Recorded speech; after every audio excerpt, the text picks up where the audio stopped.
Hello दोस्तों, मैं हूं ऋषभ कपूर websottutorials.com से।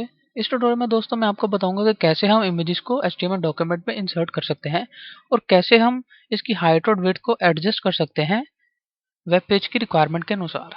तो दोस्तों, इमेज को इंसर्ट करने के लिए HTML डॉक्यूमेंट में हम इमेज टैग को यूज करते हैं। इसका सिंटैक्स है img src equal to double quotes और क्लोजिंग ब्रैकेट। दोस्तों, src यूज किया जाता है सोर्स के लिए, मीन्स कहाँ या किस लोकेशन पे ये इमेज सेव है। दोस्तों, जैसा कि मेरी इमेज जो है, मैंने एक इमेज नाम का फोल्डर बनाया है, उसके अंदर ये सेव है। इसका नाम है रेयान और ये जेपीजी फाइल है।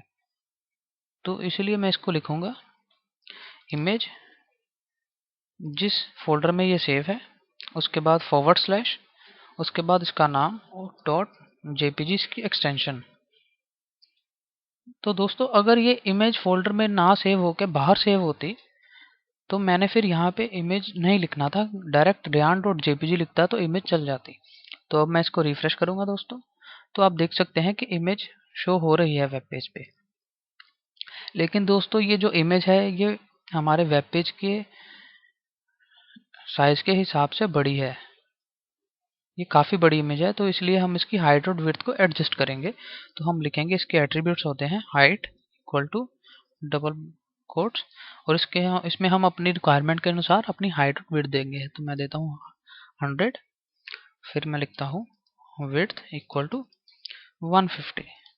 अब दोस्तों, जब मैं इसको रिफ्रेश करूंगा तो आप देखेंगे कि इसकी हाइट और विड्थ हमने जैसी एडजस्ट की थी वैसे हो गई है। तो दोस्तों, इसमें एक और एट्रीब्यूट होता है, वो होता है ऑल्ट टैग, जो कि अल्टरनेट टेक्स्ट के लिए यूज किया जाता है। मींस दोस्तों, अगर इमेज किसी कारण से नहीं शो हो रही, जैसे कि आपने कोई रॉन्ग पाथ दे दिया है या इमेज जो जिस लोकेशन पे सेव थी आपने वहां से डिलीट कर दी है, तो उस केस में इमेज सेव नहीं होगी। जैसे कि मैं इसमें गलत नाम लिख देता हूँ, RYN कर दिया मैंने, अब ये मेरी डिस्प्ले नहीं हो रही है। तो अगर मैं ऑल्ट टैग में कुछ लिख दूंगा, जैसे कि रेयांस इमेज, अगर ये इमेज शो नहीं करेगा तो ये टेक्स्ट शो कर देगा, ये वाला। और दोस्तों, अगर मैं इसका फाइल का सही नाम लिखूंगा तो ये इमेज शो करेगा। मीन्स अगर ये इमेज शो नहीं हो रही तो ये टेक्स्ट शो होगा। और दोस्तों, HTML में ये रेकमेंड किया जाता है कि always use all tags, mean हमेशा ऑल टैग्स को यूज करें।